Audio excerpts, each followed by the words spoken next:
നമസ്കാരം.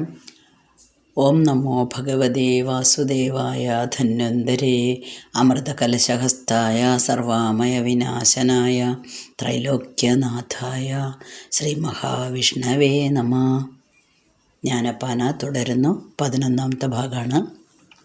എന്നല്ല നമ്മൾ പറഞ്ഞത്, കാണുക നമ്മുടെ സംസാരം കൊണ്ടത്രേ വിശ്വം ഈ വണ്ണം നിൽപ്പൂ എന്നും ചിലർ എന്നാണ്. ഞാനില്ലാതെ ഈ ലോകം നടക്കില്ല, ലോകത്തെ കാര്യങ്ങളൊന്നും നടക്കില്ല, ഞാനാണ് ഈ ലോകം തിരിക്കുന്നത് എന്ന് വരെ വേണമെങ്കിൽ അവർ പറഞ്ഞു പോയേക്കാം. ഈ ഭൂമി തിരിക്കുന്നതേ ഞാനാണ്, അതായത് ഭൂമിയിലെ എല്ലാ കാര്യങ്ങളും എൻ്റെ തലയിൽ കൂടെയാണ് ഓടുന്നത്, ഞാനില്ലെങ്കിൽ ശരിയാവില്ല എന്ന് വരെ ചിന്തിക്കുന്ന വിഡ്ഢികളുണ്ട് എന്നാണ് പറഞ്ഞത്. ഇനി തുടരുന്നു. ബ്രാഹ്മണ്യം കൊണ്ടു കുന്തിച്ചു ബ്രഹ്മവും എനിക്കൊക്ക എന്നും ചിലർ, അർത്ഥാശയ്ക്കു വിരോധു വിളിപ്പിപ്പാൻ അഗ്നിഹോത്രാദി ചെയ്യും നിതു ചിലർ. ബ്രാഹ്മണ്യം കൊണ്ട് കുന്തിച്ച് അപ്പോൾ ബ്രാഹ്മണനായി ഞാൻ ജനിച്ചു എന്ന കുലമഹിമ കൊണ്ട്, അഹങ്കാരം കൊണ്ട് ബ്രഹ്മാവ് പോലും തനിക്ക് നിസ്സാരമാണ്, ബ്രഹ്മാവും എൻ്റെ ഒപ്പൊന്നും വരില്ല, താഴെയാണ്, എന്നേക്കാൾ താഴെയാണ്, ഞാൻ ബ്രാഹ്മണനാണ് എന്ന ജാതി കൊണ്ട് കുലമഹിമ പറയുകയാണ്. പക്ഷേ ഭഗവത്ഗീതയിൽ ഭഗവാൻ പറഞ്ഞിട്ടുണ്ട്, ബ്രാഹ്മണനായി ജനിച്ചു എന്നുള്ളത് കൊണ്ട് ഒരു ബ്രാഹ്മണനാകുന്നില്ല, അവൻ്റെ പ്രവൃത്തികൾക്കനുസരിച്ചാണ് അവൻ്റെ കുലം നിശ്ചയിക്കുന്നത്, ജാതിയും കുലമൊക്കെ പറയുന്നത് എന്ന് ഭഗവാൻ പ്രത്യേകമായിട്ട് എടുത്തു പറഞ്ഞിട്ടുണ്ട്. പക്ഷെ ഇവിടെ എൻ്റെ കുലമഹിമ ഇതാണ് എന്ന രീതിയിലാണ് ചിലർ ജീവിക്കുന്നത്. അർത്ഥാശയ്ക്ക് വിരുദ് വിളിപ്പാൻ അഗ്നിഹോത്രാദി ചെയ്യുന്നു ചിലർ. അർത്ഥാശയ്ക്ക് വേണ്ടിയിട്ടാണ്, പണം കിട്ടണം. അപ്പോൾ ധനസമ്പാദനത്തിന് വേണ്ടിയിട്ട് ധാരാളം യാഗങ്ങൾ, ഇപ്പം നമുക്ക് ധാരാളം യജ്ഞങ്ങളും യാഗങ്ങളൊക്കെ നടക്കുന്നതായിട്ട് കാണാം. നല്ലതിനുമാണ്, അല്ല എന്നൊരിക്കലും പറയുന്നില്ല, അതെല്ലാം നല്ല കാര്യങ്ങൾ തന്നെയാണ്. എന്നാലും ഞാൻ വലിയവനാണ്, അതുകൊണ്ട് എന്നെ അവർ ഇന്ന സദസ്സിലേക്ക് യാഗത്തിന് അല്ലെങ്കിൽ ഒരു കാര്യത്തിന് വേണ്ടി ക്ഷണിക്കും. ഞാനതിൽ പോയി പങ്കെടുത്താൽ എനിക്ക് ധാരാളമായിട്ട്, അല്ലെങ്കിൽ ഞാൻ വിചാരിക്കുന്ന അത്ര എമൗണ്ട് പറയാം, തുക പറയാം, അതെനിക്ക് കിട്ടും. അത് കഴിഞ്ഞു അടുത്ത ദിവസം വേറൊരു സ്ഥലത്ത് ഇതുപോലെ തന്നെ പ്രഭാഷണങ്ങൾ നടത്താനും യജ്ഞത്തിൽ പങ്കെടുക്കാനുമൊക്കെ പോകുന്നു. പണ്ട് കാലത്തെ യജ്ഞങ്ങളൊക്കെയാണല്ലോ, യാഗങ്ങളൊക്കെയാണല്ലോ. അപ്പോൾ അതാണ് പറഞ്ഞത്. അപ്പോൾ എൻ്റെ കഴിവ് കണ്ട് ആ പൂജകൾക്കൊക്കെ എന്നെ വിളിപ്പിക്കുമല്ലോ. അപ്പം ഞാൻ ആരാണ്, ഞാൻ ഏറ്റവും മഹാനാണ് എന്ന രീതിയിൽ നടക്കുന്ന ആൾക്കാരുണ്ട്. അതിനു വേണ്ടിയിട്ട് അഗ്നിഹോത്രാദി ചെയ്യുന്നവർ. സ്വർണങ്ങൾ നവരത്നങ്ങളൊക്കൊണ്ടും എണ്ണം കൂടാതെ വിൽക്കുന്നിതു ചിലർ, മത്തേഭം കൊണ്ടു കച്ചവടം ചെയ്തു ഉത്തമ തുരകങ്ങളതു കൊണ്ടും. ഇനി സ്വർണ്ണ വ്യാപാരമാണ് നടത്തണം. സ്വർണ്ണ വ്യാപാരവും നവരത്ന വ്യാപാരമൊക്കെ നടത്തുമ്പോൾ ധാരാളമായിട്ട് ലാഭം കൊയ്യാൻ പറ്റുമെന്നാണ് ചിന്തിക്കുന്നത്. അതുകൊണ്ട് അങ്ങനെയുള്ള വലിയ വലിയ കാര്യങ്ങളിലേക്കാണ് ഇറങ്ങുന്നത്. സാധാരണ കച്ചവടത്തിൽ നിന്നും മാറി കുറച്ചും കൂടെ നമുക്ക് ലാഭമുണ്ടാക്കുന്ന കച്ചവടങ്ങളിലേക്ക് ഇറങ്ങുന്നവരുമുണ്ട്. മത്തേഭം കൊണ്ട്, ഐഭം ആനയാണ്, അപ്പോൾ ആനക്കച്ചവടം, കുതിരക്കച്ചവടം, കപ്പൽ വ്യാപാരം പറഞ്ഞില്ലല്ലേ, അത്രയുമല്ല കപ്പൽ വെപ്പിച്ചിട്ടു എത്ര നേടുന്നിതർത്ഥം ശിവ. കപ്പൽ വ്യാപാരമാണ്, ചരക്ക് വ്യാപാരം. ഇതെല്ലാം നടത്തിയിട്ട് എത്ര പേരാണ്, അല്ലെങ്കിൽ എത്ര ആൾക്കാരാണ് ഈ അർത്ഥം നേടുന്നത്, ധനം നേടി ദൂർത്തരായിട്ട് ഇങ്ങനെ നടക്കുകയാണ്. ഇനി എത്ര കിട്ടിയിട്ടും മതിയാവുന്നുമില്ല, അതാണ് പ്രശ്നം. ഈ കച്ചവടങ്ങളൊക്കെ ചെയ്തു കഴിഞ്ഞാൽ തൻ്റെ മഹിമ കൊണ്ടാണ് കേട്ടോ ഇതെല്ലാം ചെയ്യുന്നത്. അത് മാത്രമല്ല, ചെയ്യുന്ന കച്ചവടങ്ങൾ വളരെ വലിയ തോതിലുള്ളതാണ്. അതുകൊണ്ട് എനിക്ക് ഇനിയും കിട്ടണം, ധാരാളം ധനം സമ്പാദിക്കണം എന്ന് തന്നെയായിരിക്കും ഉദ്ദേശം. ഇനി കിട്ടിയാലോ, വൃത്തിയും കെട്ടു ദൂർത്തരായെപ്പോഴും അർത്ഥത്തെ കൊതിച്ചെത്ര നശിക്കുന്നു, അർത്ഥമെത്ര വളരെയുണ്ടായാലും തൃപ്തിയാകാ മനസ്സിനൊരു കാലം. വൃത്തികെട്ടൊരു ജീവിതം, അതായത് എത്ര നമ്മൾ സമ്പാദിച്ചാലും ഇനിയും വേണം എന്ന ചിന്താഗതി. അപ്പോൾ അത് ഒരു ദൂരത്തിലേക്ക് എനിക്ക് ഇഷ്ടം പോലെ ഉണ്ടല്ലോ, എനിക്ക് ധാരാളമായിട്ട് സ്വത്തുണ്ട്, സമ്പാദിച്ചിട്ടുണ്ട്. ഞാൻ തന്നെ സമ്പാദിച്ചതാണെങ്കിൽ പോലെ എങ്ങനെയാണ് സമ്പാദിച്ചത് നമ്മൾ നേരത്തെ കണ്ടു. അങ്ങനെ സമ്പാദിച്ച ധനം എൻ്റെ കയ്യിലുള്ളപ്പോൾ എനിക്ക് ദൂർത്തരായിട്ട് നടക്കാൻ പറ്റും. ദൂർത്തടിച്ച് നടക്കുക തന്നെ, എനിക്ക് തോന്നിയതെല്ലാം ചെയ്യുക, ചിട്ടകളൊന്നുമില്ലാതെ എനിക്കെന്ത് തോന്നുന്നു മനസ്സിൽ അങ്ങനെ ചെയ്യുക.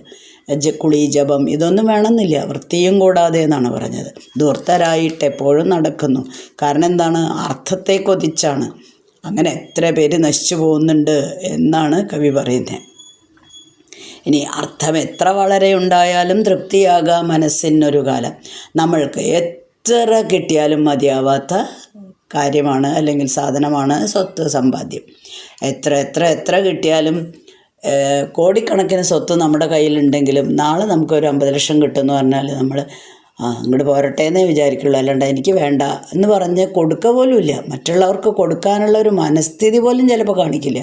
സാധുക്കൾ വന്ന് കൈനീട്ടിക്കഴിഞ്ഞാൽ ചില ദുഷ്ടമതികൾ, അതായത് ദുഷ്ടന്മാരായിട്ടുള്ള ചില ആൾക്കാർ, നമ്മൾ സാധാരണക്കാർ, അതായത് സാധാരണ ചിന്തിക്കുന്ന ആൾക്കാരൊക്കെ നമ്മുടെ കയ്യിൽ ഇല്ലെങ്കിലും 1 രൂപ ദാനം ചെയ്താൽ അതായല്ലോ എന്ന് ചിന്തിക്കും. പക്ഷെ ചില ആൾക്കാർ അങ്ങനെയല്ല. ഇത് ഞാൻ കഷ്ടപ്പെട്ട് എൻ്റെ ജീവിതത്തിൽ നേടിയെടുത്തതാണ്. അവർ ചോദിക്കുമ്പോൾ ഞാൻ എന്തിനാണ് കൊടുക്കുന്നത് എന്ന് ചിന്തിക്കുന്ന ദുഷ്ടന്മാരായിട്ടുള്ള ആൾക്കാരും ഉണ്ട്. എത്ര കിട്ടിയാലാണ് മതിയാവുക? ഒട്ടും മതിയാവില്ല. ഈ ജീവിതകാലം മുഴുവൻ നമുക്ക് സമ്പാദിക്കാൻ ഭഗവാൻ ആരോഗ്യം തരണേ എന്ന് തന്നെയാണ് അവരുടെയും പ്രാർത്ഥന. സമ്പാദിക്കണം, ഇഷ്ടം പോലെ സമ്പാദിച്ചു കൂട്ടുക. അപ്പം കഴിഞ്ഞ ദിവസം ഞാൻ പറഞ്ഞല്ലോ, നമുക്ക് വേണ്ടിയിട്ട് സമ്പാദിച്ചാൽ മതി, അത്യാവശ്യത്തിന് ജീവിക്കാനുള്ള സമ്പാദ്യം മതി. നമ്മുടെ അടുത്ത തലമുറയ്ക്കും വരുന്ന 7 തലമുറയ്ക്കും വേണ്ടി സമ്പാദിച്ച് വയ്ക്കുക എന്നൊക്കെ കേട്ടിട്ടുണ്ട്. അതിൻ്റെ ഒന്നും ആവശ്യമില്ല ഇന്നത്തെ കാലത്ത്. ആ സമ്പാദ്യം എന്തായിരിക്കണം? കുട്ടികൾക്ക് കൊടുക്കുന്ന വിദ്യാഭ്യാസമായിരിക്കണം. അതിൽ നിന്ന് അവരുണ്ടാക്കട്ടെ. അതാണ് എൻ്റെ ഒരു ചെറിയ അഭിപ്രായം. ഓക്കെ. 10 കിട്ടുകിൽ 100 മതിയെന്നും, ശതമാകിൽ സഹസ്രം മതിയെന്നും, 1000 പണം കയ്യിലുണ്ടാകുമ്പോൾ ആയുധമാകിലാശ്ചര്യമെന്നതും. 10 രൂപ നമ്മൾ എന്തെങ്കിലും ജോലി ചെയ്ത് നമുക്ക്, അന്നത്തെ കാലത്തെ നോട്ടുകൾ 10ഉം 100ഉം ഒക്കെ ആയിരിക്കും, വലിയ നോട്ടുകൾ. അന്നാണ് ആ പൈസയൊക്കെ ആണല്ലോ. അതുകൊണ്ട് 10 രൂപ കിട്ടിയിച്ച് വിചാരിക്കും, 100 ആയിരുന്നെങ്കിലോ നല്ലതായിരുന്നു, കുറച്ചും കൂടെ കാര്യങ്ങൾ ചെയ്യാമായിരുന്നു. ശരി, 100 കിട്ടി. അപ്പം തോന്നും, ഇത് 1000 രൂപയായിരുന്നെങ്കിൽ കുറച്ചും കൂടെ കാര്യങ്ങൾ എനിക്ക് ചെയ്യാമായിരുന്നല്ലോ. അപ്പോൾ ശതമാകിൽ സഹസ്രം മതിയെന്ന് തോന്നും. ഇനി 1000 പണം വരുമ്പോഴോ ആയുധം 10,000 കിട്ടണം എന്നാണ് ആഗ്രഹിക്കുന്നത്. അതായത് എവിടെയും നിൽക്കില്ല ആഗ്രഹം. 10-ന്ന് 100, 100-ന്ന് 1000, 1000-ൽ നിന്ന് 10,000, 10,000-ൽ നിന്ന് ലക്ഷം, പിന്നെ ലക്ഷങ്ങളായി, പിന്നെ കോടികളായി. ഇങ്ങനെ നമ്മുടെ ആഗ്രഹങ്ങളും ഇങ്ങനെ കൂടി കൂടി കൂടി വരികയാണ്. കോടികളുടെ പിന്നാലെ പോയിട്ട് ആഗ്രഹം കൂടുന്നു എന്ന് പറയുന്ന പോലെയാണ്. ആശയായുള്ള പാശമതിങ്ങുന്നു, വേർവിടാതെ കരേറുന്നു മേൽക്കുമേൽ. ആശയാണ്, ആഗ്രഹം കൂടി കൂടി വരുന്നതിനനുസരിച്ച് വേർവിടാതെ കരേറുന്നു മേൽക്കുമേൽ. പാശത്തിൽ നിന്ന് കയറിനെ നമ്മൾ തന്നെ വരിഞ്ഞ് കെട്ടിക്കൊണ്ടിരിക്കുകയാണ്. ആദ്യം ഒരു വരി ചുറ്റി, അടുത്ത ആഗ്രഹങ്ങൾ വരുന്നു, അടുത്ത വരി നമ്മൾ ചുറ്റുന്നു. അങ്ങനെ നമ്മളെ തന്നെ മുറുക്കി കെട്ടിയാൽ എങ്ങനെയാണ് ഫ്രീ ആവുക? സ്വതന്ത്രനാവാനേ പറ്റില്ല. അത് മുറുകി വരും. 10 ചുറ്റുമ്പോഴേക്കും നമ്മളുടെ ആദ്യം ഒരു ചുറ്റിയുള്ളെങ്കിൽ നമുക്ക് അത് അഴിച്ചെടുക്കാനും എളുപ്പമാണ്, അതിൽ നിന്ന് നമുക്ക് ഫ്രീ ആവാനും എളുപ്പമാണ്. പക്ഷെ ഒരു 10-100 ചുറ്റിക്കഴിഞ്ഞാലോ അത് നമുക്ക് അതിൽ നിന്ന് ഓരോന്നായിട്ട് വേർപെട്ടെടുക്കാൻ വളരെ ബുദ്ധിമുട്ടാണ്. അപ്പോൾ അതുകൊണ്ട് ആശയാകുന്ന പാശം ദയവ് ചെയ്ത് മനസ്സിൽ നിന്ന് കളയണം. ആ പാശം കൊണ്ട് നമ്മളെ കെട്ടിയിടരുത് എന്നാണ് ഉപദേശിക്കുന്നത്.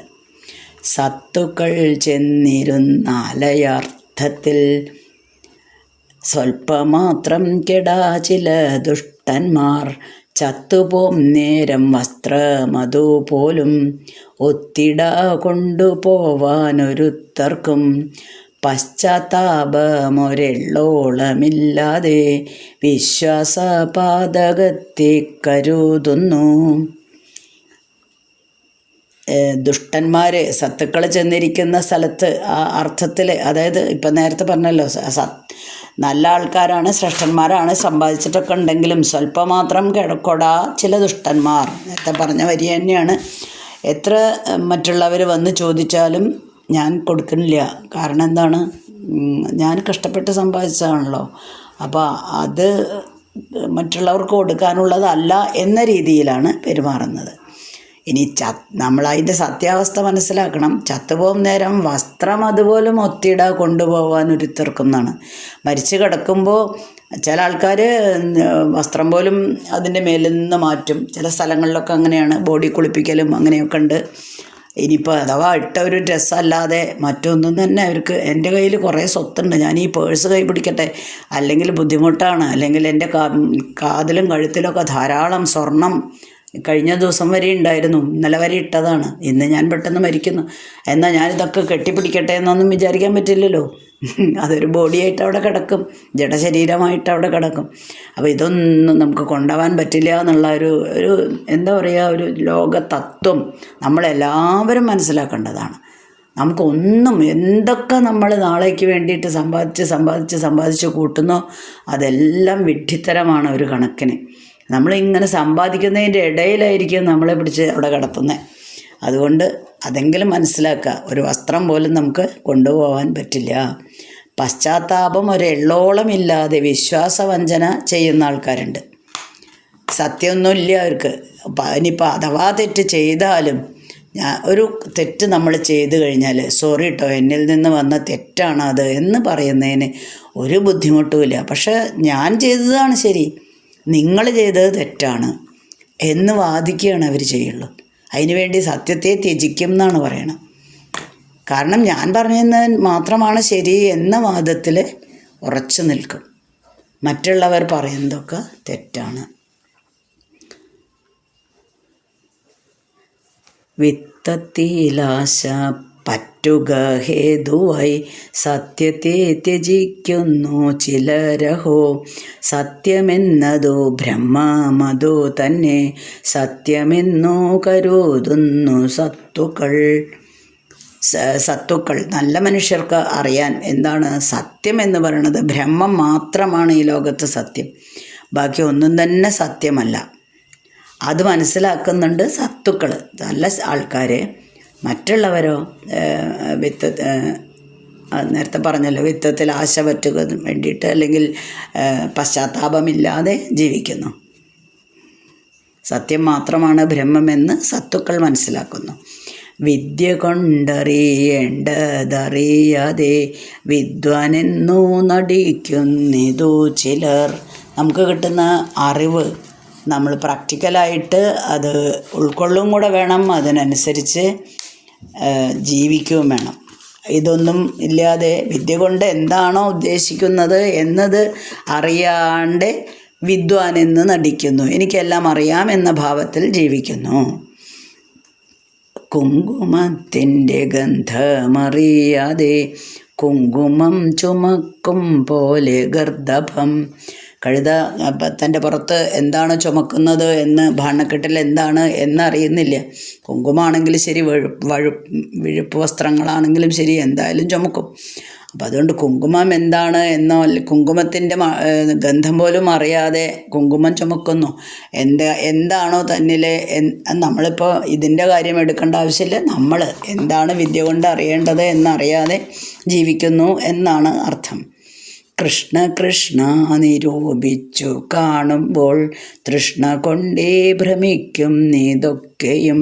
എൻ്റെ കൃഷ്ണ, ഇതൊക്കെ ഞാൻ കണ്ടിങ്ങനെ ജീവിക്കുമ്പോൾ ഇതൊക്കെ തൃഷ്ണ കൊണ്ടല്ലേ സംഭവിക്കുന്നത്, ഈ ഭ്രമം മുഴുവനും ഈ തൃഷ്ണ കൊണ്ട് തന്നെയല്ലേ എന്ന് ഞാൻ ചിന്തിക്കുകയാണ്.